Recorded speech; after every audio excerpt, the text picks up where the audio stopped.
It's been 1 month to the day since the murdered journalist Jamal Khashoggi disappeared into the Saudi consulate building in Istanbul, Turkey, never to be seen again. Today, his fiancée insists there will be no cover-up over his death. In a new op-ed in the Washington Post, she writes this, and I'm quoting, "The Trump administration has taken a position that is devoid of moral foundation. Some in Washington are hoping this matter will be forgotten with simple delaying tactics, but we will continue to push the Trump administration to help find justice for Jamal," close quote. Meanwhile, the Secretary of State Mike Pompeo says it will take at least a handful of weeks before the U.S. has enough evidence to possibly impose sanctions against the Saudis. Joining us now is Democratic Congressman Steve Cohen. Congressman, thanks so much for joining us. And I just want to point out, CNN is now reporting that the White House is planning to stick by the Saudis and the Crown Prince Mohammed bin Salman. If President Trump won't act on this Khashoggi matter with the Saudis, do you believe Congress is prepared to do something? Well, I'm a member of the Helsinki Commission, which is direct responsibilities for the security and cooperation in Europe and spreading democracy there. But we have areas where we broaden our jurisdiction with affiliate members, and Turkey is an area that we also have jurisdiction. And I feel confident that the Helsinki Commission, which has bipartisan leaders interested in democracy and the rule of law, will pursue hearings, if not in the lame duck with our Republican leads, in January with our Democratic leads. I feel confident that'll take place.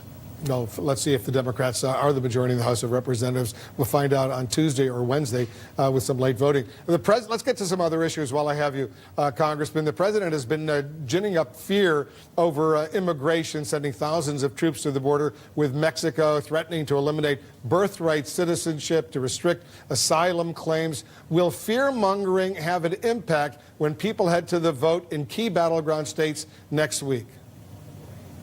I think it'll help get his base out, but it's really sad because a president shouldn't engage in fantasy, falsehoods, and fabrications, and that's what he's doing. He cannot, by executive order or through legislation, change the 14th Amendment to the Constitution. Sending the troops to the border is what a waste. More troops, he's talked about 15,000 that are in Afghanistan at a cost of $100 million or more that could go to helping people with the drug opioid problems.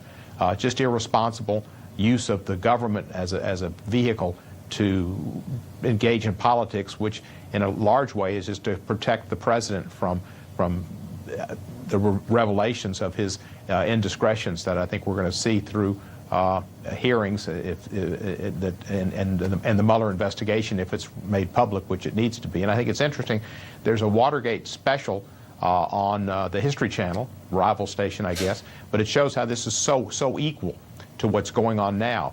And in Watergate, it was the grand jury and the judge in the case that was able to give the relevant committees the information that had been collected by the special counsel, and that may have to happen again. I want you to listen to the president at a campaign rally in Missouri. Listen to this. We did have two maniacs stop a momentum that was incredible, because for 7 days, nobody talked about the elections. It stopped a tremendous momentum. More importantly, we have to take care of our people, and we don't care about momentum when it comes to a disgrace like just happened to our country. But it did nevertheless stop a certain momentum. What do you make of the president's complaints about these two maniacs ruining his momentum, the shooter in Pittsburgh, the pipe bomber who was arrested in Florida?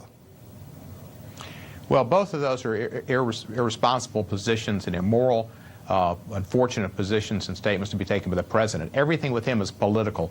When he was in Pittsburgh, he didn't talk about the victims. He didn't talk about the anti-Semitism. He talked about how he was received, how he didn't see the demonstrators, etc. You know, I take both of these things very much personally as an American, as a Jew, and as a person who was queried by the bomb maker in Miami for my name and my address. The bomb could have been sent later on to me. I don't appreciate the president not having concern about the safety of public officials, even if it's those of us who have made comments about him that the maniac didn't like. The president seems to gloss over that, and it's my safety, and it's my health, and it's my religion, and the possibilities of being attacked. And people, when they hate, Elie Wiesel was clear. When people hate Jews, they hate blacks. And when they hate blacks, they hate others. People who hate others. We need to look out for all in America. We are a family. We should be one. I didn't know you were potentially on his hit list. Have you reported that to the FBI? Are you familiar? Have you gone through the law enforcement process? Are you beefing up your security?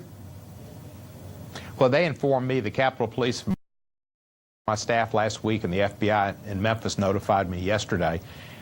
We've had increased security, and I think it's important that everybody in Congress have increased security, because there are maniacs out there who have been given license to act, they believe, by conduct and speech that has not been heretofore known to be uttered by a President of the United States of America. Well, be careful out there, Congressman. Thanks so much for joining.